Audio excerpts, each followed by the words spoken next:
Okay guys, so this is Module I, Exponential and Logarithmic Functions. This is the first concept in our new unit. This is concept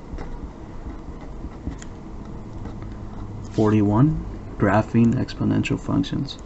So the parent function for an exponential function is f of x is equal to b to the x. If b is greater than 1, the function is in an exponential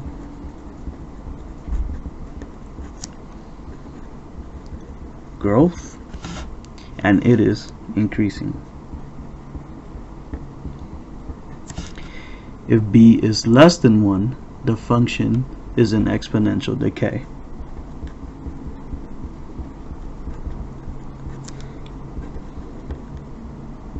And it is decreasing.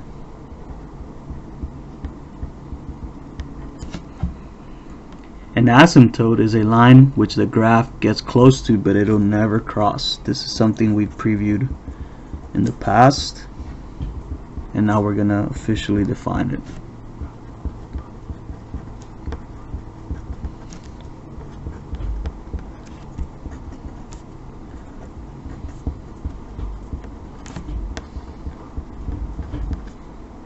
Okay. So let's look at our first example. Number 1, f of x is equal to 2 to the x. In this case, if I'm comparing to my parent function, 2 is b and then x is the exponent. Okay, and we're going to graph this just like we've done in the past when we get introduced to a new type of function. Okay, so I'm going to make my table.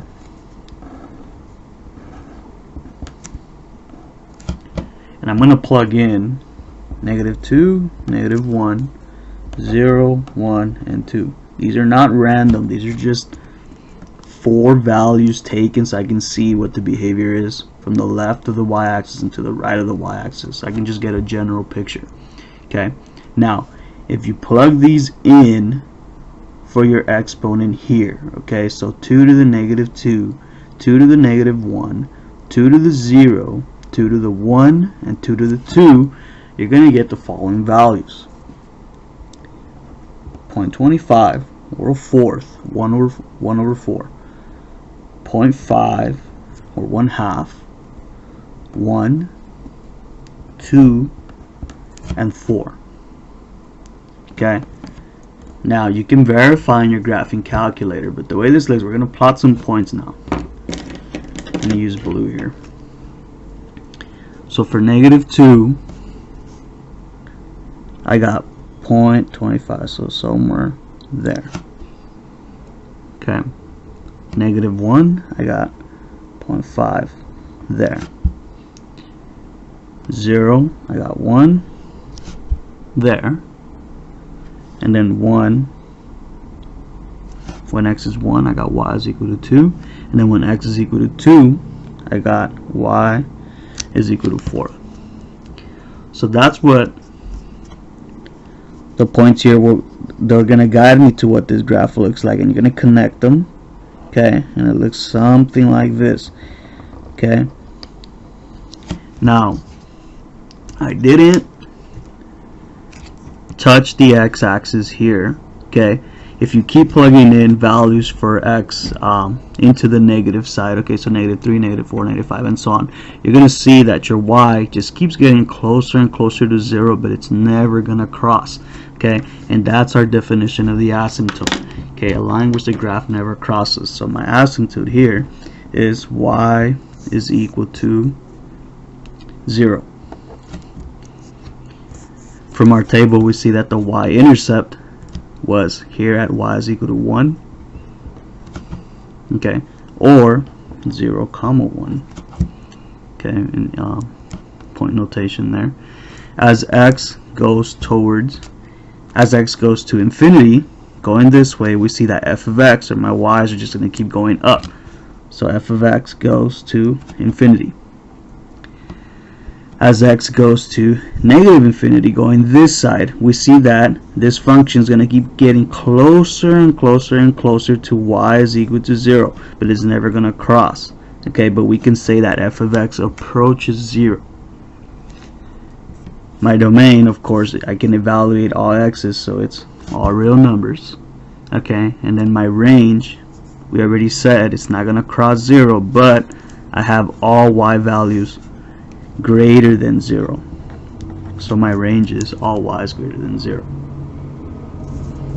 Okay. Next example. I have f of x is equal to 3 to the x. Similarly, let's do our table so you can see what this looks like. You can use your graphing calculator to get the general picture, but this shows you where the curve comes from. Those are the x values I'm going to plug in. When you plug these x values in here, okay, you're gonna find that you're gonna get the following values for y. Okay, these here are repeating decimals. So when x is -2, let's use blue, I get 0.1, so really close to the x-axis there, but not quite. -1, I get 0.3, just slightly above it. 0, 1, I get right here. When x is equal to 1, I get 3, so right there. And then when x is equal to 2, I get 9. Okay, so I don't think it's gonna fit here. Yes, it does. It's right here. Okay, so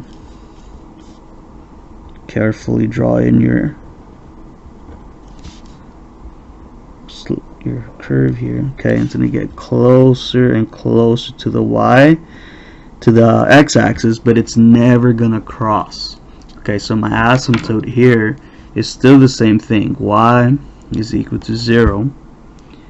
We see from our table or our graph that the y-intercept, where does it cross the y-axis? It's at 0, 1. As x approaches infinity, f of x just keeps increasing, or my y values would just keep increasing, so f of x goes towards infinity. Oops, that's not the correct one. This is the correct one right here. As x goes towards -infinity, f of x is just going to keep getting closer and closer and closer to y is equal to 0, but it's never going to actually cross it. Nonetheless, it still approaches 0. My range, you can see that all y values here above 0 are the outputs for every x that I can evaluate at. There's no restriction.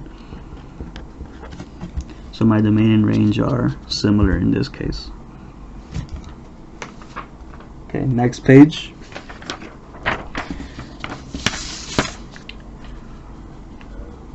I have f of x is equal to 1/2 to the x. So you might notice that b, my base here, is now less than 1. So we're going to have what we call exponential decay, or a decreasing exponential function. So same idea. Let's use tables to see what this one looks like. -2, -1, 0, 1, 2. Okay, I'm going to evaluate this function for all these x's. You're going to find that your values for y are 4, 2, 1, 0.5, and 0.25. So at x is equal to -2, I got y is equal to 4. So right here, at -1, I have y is equal to 2. At 0, I have 1 right there. At 1, I have 1/2. And then at 2, I have 0.25, or 1/4. Okay, and that's what this is going to look like. So it's connected right there.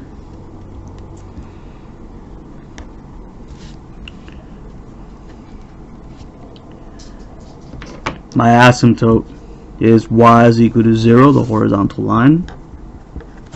Okay, it never crosses the x-axis. My y-intercept, we see from our table, once again it's 0, 1.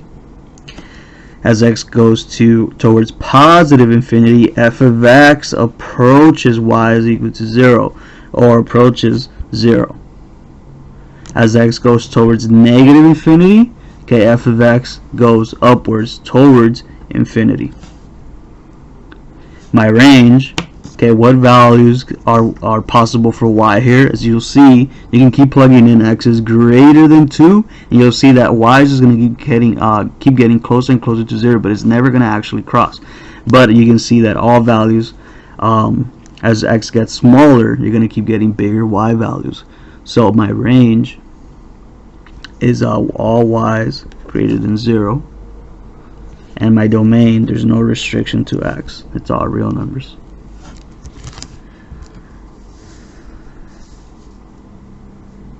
Next example, I have another case of exponential decay. So let's make our table.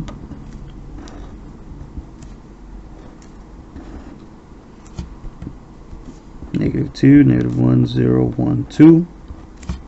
When I evaluate this function here for these x values, you're going to get the following y values.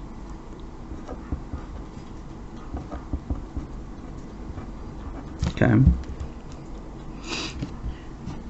Let's plot these. At x -2, have 2.25. So, whoops, I meant to use a different color. Right there. At -1, I have 1.5. At 0, I have 1. As x equals to 1, I have 0.6. So just past halfway. Okay. At 2, 0.4. So it should look lower than that previous point there. And it's very important to be accurate with these points here. Okay. I do not want to see carelessness and inaccuracy in your graphs. Okay, I will take credit away from that. Asymptote, we get that the function will get closer and closer to the x-axis, but it'll never cross. So the horizontal line is y is equal to 0. My y-intercept is 0, 1. As x goes towards infinity, f of x is going to keep approaching 0. As x goes towards negative infinity, f of x goes towards infinity. My range, again, all y is greater than 0. And my domain, there's no restriction to the x's. I have all real numbers. Okay, final example here. I have 5/2 to the x.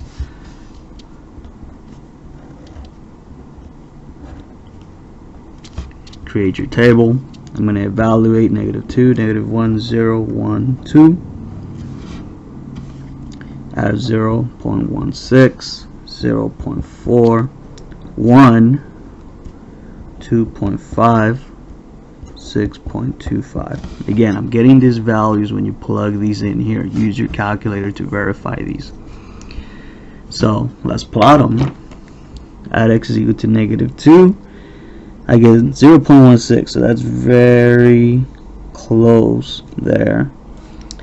At -1, I get 0.4, so I am approximately here. At x is equal to 0, I got 1 there. At x is equal to 1, I get 2.5 there. And then at x is equal to 2, I got 6.25 there. Connect these. Okay, you might have noticed there might be a bit of confusion here. Okay, I'm getting a graph that is exponential growth again. Okay, and you might think, well, wait a minute. Okay, I have my basis of fraction here, just like the previous ones. Okay, these were exponential decays. However, here my base is less than 1. 1/2 and 2/3 are less than 1. In this current example, 5/2 is greater than 1. Okay, so that's why I have a case of exponential growth again. My domain, there's no restriction here, all real numbers. My range, you can see that it's all y's greater than 0. As x approaches infinity, here f of x is going to keep increasing to infinity. As x goes towards negative infinity, okay, f of x approaches 0. Y-intercept is, according to my table, 0, 1. And my asymptote, the horizontal line that it'll never cross, is at y is equal to 0.